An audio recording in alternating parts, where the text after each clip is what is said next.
अस्सलाम वालेकुम दोस्तों। आज हम आपको कंप्यूटर ग्राफिक्स के अंदर आर्क बनाना सिखाएंगे कि यानी आर्क का प्रोग्राम कैसे बनाया जाता है। तो इससे पहले हमने लास्ट लेक्चर में लाइन का प्रोग्राम बनाना सिखाया था। तो उसके लिए जो हम सॉफ्टवेयर इस्तेमाल करते हैं वो नोट प्लस प्लस है। तो ये लास्ट लेक्चर में मैंने इसके बारे में डिस्कस भी किया था। जिसने वो लेक्चर नहीं सुना वो ये लेक्चर सुन ले ताकि आपको ये वाला लेक्चर आसानी के साथ समझ आ सके।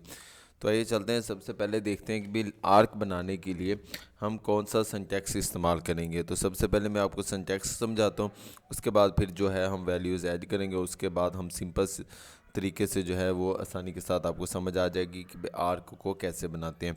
तो सबसे पहले कमेंट्स में हम लिखते हैं कमेंट्स। सबसे पहले हम वाइड लिखते हैं और उसके बाद आर्क का जो है ना वो कीवर्ड इस्तेमाल किया जाता है।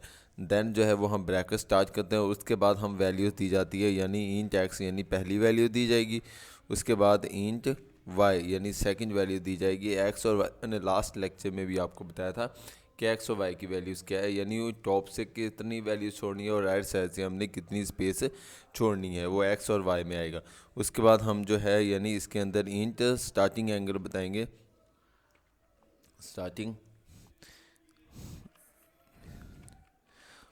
एंगल, ठीक है, यानी जो एंगल है यानी आर्क का वो कहाँ से शुरू होगा। तो अमूमन जो है वो ज़ीरो से ही शुरू होता है, तो हम यहाँ पर ज़ीरो वैल्यू ऐड करेंगे।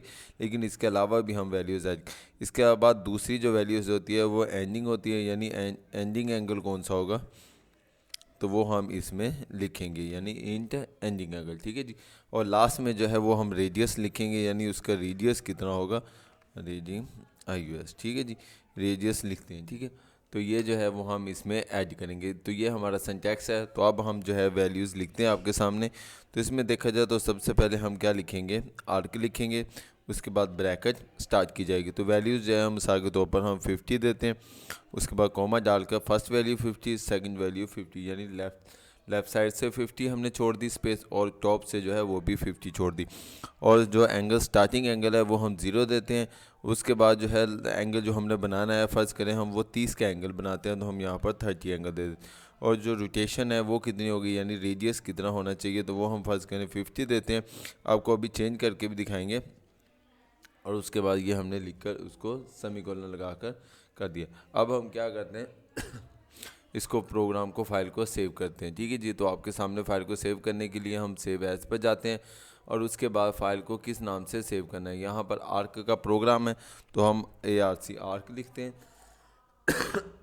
और उसके बाद डॉट सी लैंग्वेज में हम इस्तेमाल करें तो इसलिए डॉट सी जो है वो हम इस्तेमाल एक्सटेंशन इस्तेमाल करेंगे।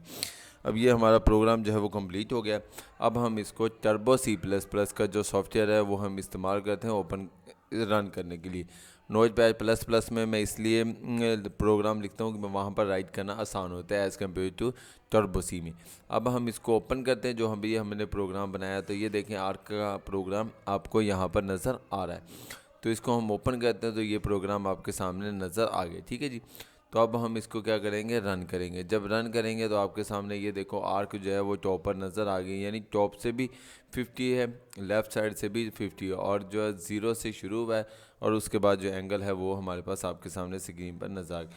अब हम जो है वो इसमें चेंजिंग करते हैं। चेंजिंग मिसाल के तौर पर हम चाहते हैं कि भी यानी राइट साइड से जो है वो स्पेस ज़्यादा हो जाए तो हम यहाँ पर 150 कर देते हैं और यहाँ पर जो है यानी टॉप से जो स्पेस है वो भी 150 हो जाए और एंगल जो है वो 30 की बजाय हम जो है वो एंगल 90 का कर देते हैं, ठीक है जी। और अगर हम 90 का एंगल करेंगे यानी यहाँ पर 0 से मिटा कर यहाँ पर 90 कर देते हैं और 90 का एंगल कर दिए, ठीक है जी। और फिर यहाँ पर जो है यानी 50 की बजाय अगर हम स्पेस जो है वो ज़्यादा दे देते हैं, मिसाल के तौर पर 100 जो है वो रेडियस देते हैं, यानी गुलाई जो है 100 है। उसके बाद यहाँ पर हम इसको रन करते हैं तो उसके बाद ये देखना आपके सामने जो है अब ये देखो एंगल जो है वो ज़्यादा हो गया, ठीक है जी। तो उम्मीद है आपको समझ आ चुका होगा कि किस तरह जो है वो आर्क का प्रोग्राम बनाया जाता है, ठीक है जी। इसी तरह जो है वो हम प्रोग्राम आर्क को सर्कल में भी पूरा सर्कल बना सकते हैं। तो ये देखें यहाँ पर, तो अगर हमने यहाँ पर मज़ीद चेंजिंग करनी, मिसाल के तौर पर हम यहाँ पर कहते हैं 30 की बजाय जो वैल्यूज़ है वो हमारे पास 360 आ जाए, यानी 360 का अगर एंगल बनाना है तो जब 360 का एंगल बनाया जाता है तो उसमें देखो ये हमारे पास जो चेंजिंग करेंगे तो ये देखिए पूरा सर्कल जो है वो हमारे पास 360 का बनकर आ जाएगा। तो उम्मीद है आपको आज का लेक्चर समझ आया होगा। अगर किसी भी टॉपिक समझ ना आई हो तो आप मुझसे इस ईमेल एड्रेस पर या जो मेरा यूट्यूब का चैनल है कंप्यूटर ट्यूटोरियल हब, इस पर आप कमेंट्स करके पूछ सकते हैं। अपना ख्याल रखिएगा। अल्लाह हाफिज़ फ़ी ईमानिल्लाह।